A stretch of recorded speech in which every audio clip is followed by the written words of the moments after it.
یہ گدھاپن ہماری عدالتوں میں ہے. مجھے تو لگ رہا ہے توہین عدالت کا کیس میرے خلاف ہوگا, میں جیل میں جاؤں گا, لیکن میں چاہ رہا ہوں میں جاؤں جیل میں. کوئی مشہور آدمی جیل میں جاتا ہے تو ایک آواز اٹھتی ہے, میں وہاں جا کے بیان دوں گا کہ یہ گدھاپن ہو رہا ہے عدالتوں میں جس کے خلاف میں نے آواز اٹھائی ہے, تو اس چکر میں مجھے اندر کر دیا ان لوگوں نے. یہ کمبخت ہاتھ بھی نہیں ڈال رہے میرے اوپر. عدالت کا خلا کلعدم ہے, خوب سمجھ لو, چیخ رہا ہوں میں بار بار. یہ زنا ہے جو عورتیں عدالت سے خلا کی ڈگری لے کے کسی اور مرد سے شادی کر رہی ہیں, یہ خالصتاً زنا ہے, بدکاری ہے. شادی کے بعد شوہر کو حق ہے بیوی کو طلاق دینے کا. جج کی بیویاں نہیں ہے جو جج جب چاہے طلاق دے دے. نہیں آ رہی میرا خیال ہے بات سمجھ میں. جج سے بولو تو اپنی بیوی کو طلاق دے, ہماری بیوی کو طلاق دینا تیرے کو حق نہیں ہے. کیا گدھاپن عدالتوں میں نافذ کر دیا یار, کوئی آواز اٹھانے والا نہیں ہے اس کے خلاف. عورت پڑوسیوں سے منہ کالا کر رہی ہوگی, پکڑی جائے گی, عدالت سے کہے گی مجھے نہیں رہنا اس کے ساتھ. عدالت سپورٹ کس کو کرے گی؟ عورت کو سپورٹ کرے گی, کہہ رہی جس سے منہ کالا کر رہی ہے تیری مرضی ہے. کوئی سزا نہیں ہے اس پہ. مجھے خدا کی قسم عدالتوں پہ افسوس نہیں ہوتا, مجھے اسلامی نظریاتی کونسل پہ افسوس ہوتا ہے. کیوں چپ بیٹھی ہوئی, آواز کیوں نہیں اٹھا رہی. مجھے مذہبی اسکالرز پہ افسوس ہوتا ہے کہ میڈیا پہ آواز کیوں نہیں اٹھا رہے. اتنا بڑا مسئلہ کھڑا کر دیا ہے, پورا خاندانی نظام تباہ ہو رہا ہے ہمارا آہستہ آہستہ. ابھی تو یہ بات زیادہ پھیلی نہیں ہے, اگلی نسلوں میں تو برباد, ختم.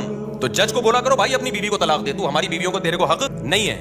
ایسا کتوں کی طرح ذلیل ہوتا ہے نا, کتوں سے بھی زیادہ ذلیل ہوتا ہے مرد عدالت میں. میں مانتا ہوں عورتوں پہ بھی ظلم ہوتا ہے, لیکن کورٹ اس میں ساتھ دیتی ہے عورت کا. مرد پہ جب ظلم ہوتا ہے نا کوئی سنوائی نہیں. قانون جو لکھا ہوا ہے وہ یہ ہے کہ عورت جب نہیں رہنا چاہے گی تو نہیں رہے گی. چلو نہ رہنا چاہے, دفعہ لعنت ہے جو نہیں رہنا چاہتی. بچے کس خوشی میں لے کے جا رہی ہے, بچے تو دونوں کے ہیں نا. اور اگر آپ کہتے ہو نہیں بچے ماں کا حق ہے, پھر ماں کو بولو خرچہ بھی خود ہی اٹھائے اس کا. باپ سے اگر خرچہ اٹھوا رہے ہو تو کچھ حقوق باپ کو بھی تو دو نا. یورپ سارا خرچہ باپ پہ نہیں ڈالتا, دونوں کما رہے ہیں تو دونوں پہ ڈالے گا. یہ گدھے ان سے بھی آگے نکل گئے ہیں. یہاں عدالت خرچہ ٹوٹلی اسلام والا کانسیپٹ لے رہی ہے کہ باپ پہ ڈالا جائے, لیکن اسلام جب کہتا ہے کہ باپ, یقیناً یہی کہتا ہے اسلام, سارا خرچہ باپ, لیکن اطاعت کس کی ہوگی؟ باپ کی مرضی چلے گی بچوں پہ. یہ والا قانون کہاں سے لے لیا؟ گورے سے. کہ تم تو دھوبی کے کتے, نہ گھر کے نہ گھاٹ کے, نہ تم اسلام کے ہو نہ تم مغرب کے ہو. اگر آپ نے خرچہ باپ سے لینا ہے سارا, تو پھر باپ کی مرضی کے اسکول میں پڑھے گا وہ بچہ. تربیت کس کی مرضی کی ہوگی؟ پھر باپ کی مرضی کی ہوگی. تو وہ کہتے ہیں کہ نہیں, خرچہ سارا باپ دے گا, چلے گی کس کی؟ ماں کی چلے گی. تو باپ خودکشی نہیں کرے گا. تو کورٹ کے اندر قتل ہوئے ہیں. یہ تو ہماری نیوز چینل کو اجازت نہیں ہے یہ چھپا بتانے کی.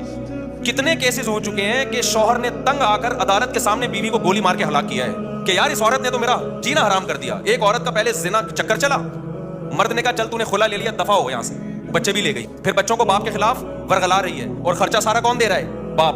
وہ امریکہ سے آ گیا, ٹھیلا لگا رہا ہے باپ یہاں پہ. کورٹ نے کہا تمہیں دینا پڑے گا لازمی, ورنہ اندر کر دیں گے ہم تمہیں. بالآخر ڈپریشن میں جا کے کیا کیا ہے؟ جج کے سامنے اپنی بیوی کو گولی مار کے قتل کیا ہے. میں اس قتل کو اپریشیٹ نہیں کرتا, لیکن اس قتل پہ مجبور کون کر رہا ہے؟ یہ ہمارا نظام جو عدالتیں ہیں. کہ آپ اس کو اتنی ڈپریشن دے رہے ہو, اتنی اسٹریس دے رہے ہو کہ وہ جرائم کا ارتکاب کرنا شروع کر رہا ہے. اب ماں کیا کر رہی ہے؟ بچے کو باپ کے خلاف ورغلا رہی ہے. باپ کہہ رہی ہے بچہ مجھے ہیروئنچی بھی کہتا ہے, مجھے نشئی بھی کہتا ہے, اور اس بچے کا خرچہ بھی کون اٹھائے گا؟ میں اٹھاؤں. ڈپریشن میں جائے گا کہ نہیں جائے گا؟ ایک نے تو بڑا ٹائٹ کام کیا, اس کی بیوی نے بول دیا کہ یہ ڈپریشن کا مریض ہے, اور کہیں جج وہ ڈاکٹر کو پیسے کھلا کے نا سرٹیفکیٹ بنوا لیا, لہٰذا بچے اس کے پاس نہیں جائیں گے, اور یوں ہے فلانا. اس نے کہا میں ڈپریشن کا مریض ہوں نا, ثابت ہو گیا نا, گولی مار دی اس کو.